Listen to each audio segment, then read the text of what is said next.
In the name of God, Father, Son, and Holy Spirit, Creator, Redeemer, and Sustainer. Amen. Back before I wore this very cool and colorful outfit, I was an archaeologist. Now, I know exactly what outfit you're imagining right now. Angelina Jolie in Tomb Raider, right? Who else? Well, I'm sorry to disappoint you. I did not go around in short shorts and a tight tank top with pistols strapped to my thighs. I'll give you a second or two to get that horrifying image out of your head. I was an archaeologist, but I was a strange archaeologist. I was an archaeological consultant, and then I was the Deputy State Historic Preservation Officer for Archaeology in Utah. And part of my job when I did that was to meet with federal agency resource managers. And one of my favorite federal agency resource managers was the late Garth Portillo.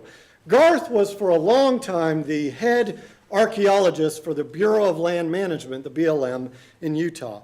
And Garth and I spent a lot of time talking about managing archaeological sites and grousing about those that labeled archaeological sites problems. Garth had a wonderful response to this. He said, archaeological sites can't be a problem. They just sit there. They've been sitting there for thousands of years. They don't ask for anything. They don't hurt anything. Now, people, they are a problem. And you could actually make that same statement, I think, about almost any resource that is part of the land. Threatened and endangered species, or the habitat they require, native plants, soils, water resources, entire ecosystems. Our environmental laws all talk about managing those resources. We have whole federal agencies, the BLM, the Forest Service, Fish and Wildlife, the EPA, I could go on, who are charged with managing those resources. But the truth is, we don't really manage those resources. Natural selection manages those resources. Nature has managed things for billions of years before humans even appeared. Now, we are part of nature. We are part of the ecosystem. And we have been contributing to some of that natural selection, maybe disproportionately doing some of that natural selection. But it's really only in the last 50 years, maybe, I don't know, it's hard to decide where you would start this, that we've realized that some of what we have called environmental management has been mismanagement. And that we've gotten ourselves in a significant pickle, where it looks like the environment once again may start managing us. And so a Christian theology of environmental management is what I will talk about today. Environmental management, in my opinion, is actually people management.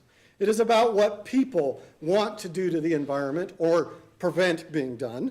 And environmental management, I would argue, can benefit from theology. Environmental management is about how people view the environment and their relationship to it. It is about what people see as the greatest possible good. And that good for different people comes from different values, particular values, and reflects the type of relationships that we want to have with the environment and with each other. And this is precisely where faith and theology become very important in environmental discussions, because faith and theology shape values and express our hopes and our dreams about life, the world, the cosmos, the ultimate meaning of it all. Faith and theology are one way that we articulate our most important beliefs. And because environmental management is about people management, and because people have beliefs, I strongly feel that the articulation of belief that a people of faith do with their theology, however you define it, is absolutely crucial to environmental discussions. To see this clearly, we have to take a look at this word theology, which I think a lot of people tend to see as a lot of cryptic and difficult to understand things that people from Germany have said about God. And that, it's very hard to read and very hard to understand. But I think Theology is simply taking our faith traditions and beliefs and articulating them in ways that help us live in the world. It is that revisiting and reconstructing that Dr. Tucker spoke of yesterday. To construct a useful theology. That's what we're looking for. And to do that, we need to look at something we can wrap our minds and hands around, something concrete. And so my focus today will be on the National Environmental Policy Act, or NEPA. I will explore the ways in which NEPA works, and then put my observations from my previous life working for both proponents. I worked for pipeline companies and agencies. I worked for the state in dialogue with two theological perspectives that I think can help both people of faith who care about the environment and also help reframe the environmental discussion under these laws in a useful manner. So let's start by taking a quick look at NEPA. I always like to observe that it is not the National Environmental Protection Act. It is the National Environmental Policy Act. NEPA prescribes a process. And I thought about having a slide of the NEPA. There's many flow charts. They're terrifying, so I decided that would be too scary.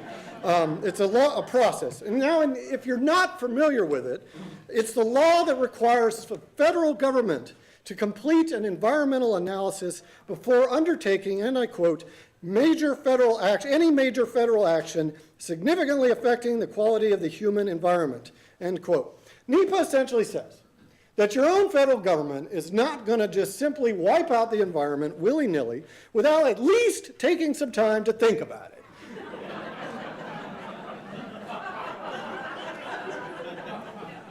And talk to the public a little bit. And so a major confusion arises when people think NEPA is about protection and not policy. NEPA is simply designed to make sure federal agencies will talk to the public, do good analyses, and make an informed decision, even if that decision will ultimately wipe out some or a huge chunk of the environment. Now, don't get too depressed. We tend to hear about the big and controversial NEPA cases, the Keystone XL pipeline, the Cape Wind project, closer to home, oil and gas leasing, tar sands development, or coal mines. And the truth is, there are probably tens of thousands of NEPA analyses conducted per year in the U.S., and in all but about 100 of them, that resources are routinely protected, things are avoided, damages are lessened, and everyone is, well, more or less happy, though maybe mostly happy, including the environment. And you just never hear about these things. The law does a lot of good. Having to be public about what you're about to do to the environment and having to look and talk to said public about it actually does tend to make people want to even start off the bat with lower impact. So it can do a lot of good. But because NEPA is a major way that we have environmental discussions, I think it bears some scrutiny from a theological perspective. And where I think we can direct some of that scrutiny is to the very beginning of every NEPA analysis. If a federal agency is going to do something that may have an impact on the natural or cultural environment, they must write an environmental analysis. And the first part of these documents is fascinating to me as a person of faith and a theologian. The first part is called Purpose and Need. So let me read for you a recent actual purpose and need statement. The BLM is responsible for receiving and processing plans of operation for mining locatable minerals pursuant to the 43 CFR 3715 and 3809 regulations. The General Mining Law of 1872 grants U.S. citizens the rights to prospect, explore, and develop minerals on public domain lands that have not been withdrawn from mineral entry. That's the purpose. That's the purpose. Here's the need. The BLM's underlying need is to respond to the applicant's proposal to exercise valid existing rights by developing its mining claims. The BLM is considering approval of mineral production from patented and unpatented claims because the activity is an integral part of the BLM's locatable minerals program under authority of the General Mining Law of 1872. Get that? This is actually a really accurate, defensible, and I would even say honest NEPA purpose and need statement. It essentially says the people of the U.S., via their Congress, have decided that we want to mine minerals via this act in 1872. And we've also decided through a host of other laws that such mining should and can be done on public lands. We've charged us, the BLM, with this agency of mining managing mining. Someone wants to mine, so we're going to consider mining. We do notice, though, that because of NEPA, the agency doesn't simply respond to a proposal.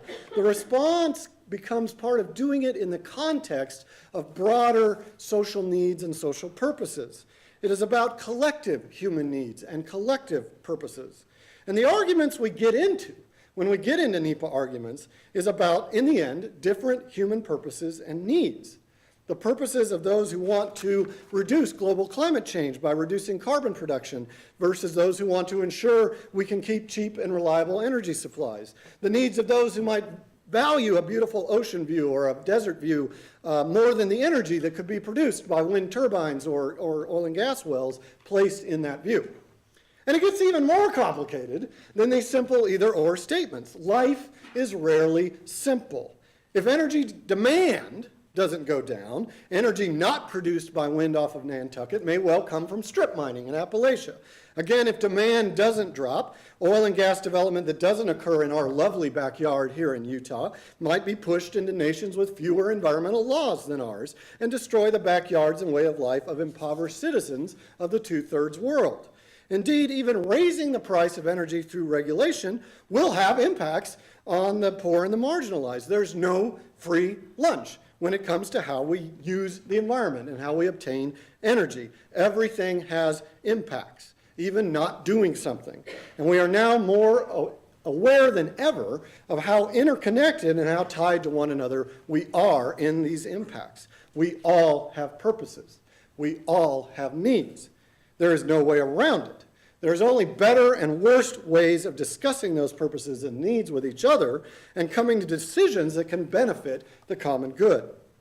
What depressed me the most when I worked in the environmental management realm was the way in which all too often NEPA analyses quickly descended to hardened sides, even when I was on one of those hardened sides. Us versus them. The proponents versus the land managers. The environmentalists versus everyone. It very quickly becomes about defending different interests when the law is structured to enable a meaningful discussion. The issues become narrowed because narrow interests and issues are easier to defend when we actually know that we need to be broadening our issues, widening them. Even when conversation was civil, it was often quietly confrontational, as if the goal was to defend a particular interest rather than have the wide community discussion that I believe NEPA originally intended. So what I think is needed is an injection of broader perspectives, what I call theological perspectives, into the discussion. We need a theology, a spirituality, a faith perspective that does not mire us in endless winner-take-all arguments. We need a perspective on purpose and need that gets us past debates about individual purposes or even solely human purposes and needs. We need a perspective that helps us to work together, not drive us apart, and work together for a good that includes the good of the world we live in. And this is precisely where I think theology and faith can play a role. My perspective here, and I'm just going to be upfront, is Christian and Episcopalian. And that tradition, my tradition, has a lot to say about purpose and need. What is the purpose of all this? And we could spend all afternoon thinking about that. I'll give you some ideas formed by my Episcopal tradition. We Episcopalians are Jesus freaks. Do I not look like a Jesus freak? Jesus is where we begin and end our reflection. And we are also Bible freaks. Our primary resource on Jesus is the Holy Scriptures of the Greek Bible, what is commonly called the New Testament. We Episcopalians don't think the Bible is particularly straightforward to interpret. We need our tradition, our community, and our God-given reason and experience to interpret the Bible, but we do rely on it in a big way. And while figuring out who Jesus was can be a rich topic of its own, and I could have wonderful arguments with all the other Christians in here about that, the Greek Bible certainly tells us what Jesus preached. And what Jesus preached, far more than the ideas of sin or salvation or the nature of the church or even his very nature, what he preached was the reign of God. The reign of God is now, Jesus insisted. The first words that Jesus says in the Gospel of Mark are, "The time is fulfilled and the reign of God has come near." The reign of God is the focus of the parables Jesus preached and of his sermons. Jesus also performed signs of the reign of God, healing the sick, casting out the demons that plague us. Jesus helps us identify the signs of the reign of God, where the poor and the peacemakers are blessed, and where the meek inherit the earth. The reign of God is what Jesus was about. And a simple way to sum up the reign of God is in the language that he would have understood: shalom. This word means much more than just peace. In Hebrew, I understand, and you can correct me if I'm wrong, it connotes well-being, justice, abundance, joyous harmony, the condition we enjoy when we are fully in God's presence. It is abundant life for everyone and everything. And Jesus said, "I came that they may have life and have it abundantly." John 10:10. This is God's purpose as true Jesus freaks understand it. Life and life abundant. And I tend to read abundant abundantly rather than narrowly. I see it as abundant life for all of God's creatures. Now, another key insight from Christ's teachings, and one that theologians, particularly in my tradition, have emphasized, is the notion of fellowship, which is sort of an outgrowth of shalom and harmony. As defined by one of our archbishops, William Temple, fellowship is at once an inherent need of human nature and the means through which the best things possible are realized. The opposite of fellowship is being self-centered, what is sometimes called the sin of pride. As we see it in the words of F.D. Morris, another Anglican theologian, all sin is connected with the loss of fellowship. A person shuts themselves up in themselves. So thinking of the reign of God, harmony, fellowship, abundance, we might rethink purpose and need, huh? Purpose and need might be rephrased from simply individual interests, though they are there, to what might be the broader interests of all people and the earth. We could begin to ask, how might our management of the land be benefiting all people and the earth? How might our management of the land contribute to fellowship and harmony between us and the earth, between us as humans? These ideas aren't unique to Christians. We've heard these surfacing in all the other talks this morning, but I think we Christians can serve the environmental dialogue very well by insisting on these ideas as our starting points for discussion. Now, another useful theological insight for NEPA analysis derives from something called process theology. I just told you that NEPA is a process, so maybe process theology would be an interesting thing to use. Now, many times if we look at environmental discussions, I think sometimes lurking in the back of the minds of people of faith is there's this God sitting out here who's on my side, who is defending my interest and will strike down those who do not agree with me. And you can construct that view if you want to out of parts of the Bible. However, process theology posits a God who's not necessarily external, who's not external to the system, but a God that we Anglicans, we Episcopalians insist is incarnate. I mean, that's what Christmas is about, incarnate, the divine fully in the world. And under this model, which also takes the freedom of humans and creation very seriously, divine power is not coercive. It's not limited, but it's not coercive. Divine power in process theology is less a judgmental, coercing power than a persuasive power. This form of power is a lure. Under divine lure and persuasion, as John Ford has said, God is constantly directing the creation towards the good. Or as Catherine Keller has said, God continues to call us toward the new heaven and earth, the renewal of creation. Thinking then specifically of our environmental discussions under NEPA, process theology and the concept of the reign of God gives us new hope and insights. This understanding allows us not to fall into the trap of attempting to mimic or guess a judging God who simply says something like, "No Keystone Pipeline," or, "Yes, we got a drill." Instead, we are led by a God who is as mixed up in our messy environmental situation and discussions as we are. A God that perhaps is more about calling us and luring us to a greater purpose together than simply standing in judgment, usually of somebody else. It gives us impetus and strength to work together for the common good, a good that is big enough to encompass both environmental stewardship and improvement of the human condition. I don't think it's an either-or statement. What I think the environmental movement sometimes needs, particularly in the realm of environmental activism under our existing laws, is that a realization that in our complex world, simply saying no or yes to any given project or proposal is probably not going to be the best help.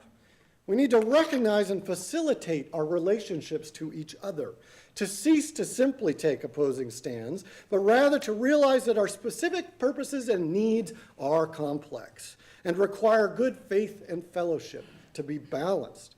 Often both sides, I saw this over and over again, both sides or many sides in a NEPA argument have perfectly good points.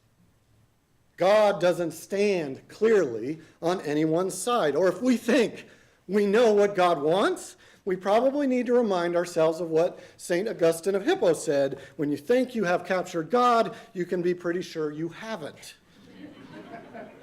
So what can Christians add to the environmental movement to land management, which is really people management? We can offer a more well-balanced discussion of purpose and need. We can offer a discussion that helps us all realize that there is a greater purpose, however you articulate it, and that purpose is life, all life, abundantly, no exceptions. We can bring harmony and fellowship into the NEPA discussion by resolutely insisting that there is a better outcome when we work together, guided by the principles of shalom and fellowship. We know that death is not the end and outcome, but rather life and life abundant. Ultimately, that's why I'm a person of faith, because I do believe in God, and I believe in God's purpose in the world, and I do believe that God's purpose is both beautiful and irresistible. And we offer hope. When we're at our best, and we're not always at our best, Christianity is about hope. It's not a hope that simply lets us sit around and not do anything because, gee, everything's going to come out in the end. No. It's a hope that we actually have incarnate in each of us, a hope that springs from the assurances of God's purposes, even if we never see them. In the face of death, we set our hope on Christ, a resurrected Christ. The way of death, of environmental destruction, is not the only way, and we know that. It will not be the end. We may not see it in our lifetime. We may be continually frustrated, but we keep working in hope and faith that the destruction that we do see isn't it. We cannot resist the reign of God. Each small step we take, each act resisting the forces of death and destruction, however they are promulgated, is part of a greater purpose and need. The flourishing of the world and all God's people and all God's creatures.